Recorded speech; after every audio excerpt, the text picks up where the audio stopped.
Hello everyone. So let us try to solve naman na force F2, this one. Makikita nyo ngayon that the angle is connected dun sa y-axis.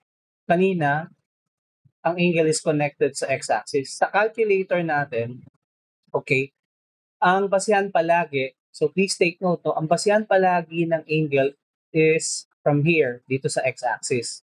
So dito nag start ng 0 degree. So, if gagamitin natin yung calculator from here to here, yan yung gagamitin natin dapat na angle, which is 80 degrees. Okay? Kasi 90 degrees minus this 10 degrees, 80 degrees. So, mapapansin nyo ngayon na it will be equal to this one. So, x component ng F2 and y component ng F2. Ganun po natin. Alright. So, just open your calculators. And then again, the same lang, shift, rect, and then just press 150 for the magnitude, shift, comma. Now, instead of 10, again, ang basehan natin ay dito sa x-axis. Starts from 0 degree, then from here, 80 degrees.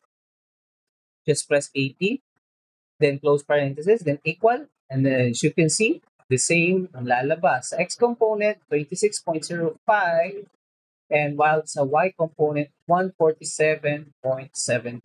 The same. Hope you learned something today. Thank you so much for listening.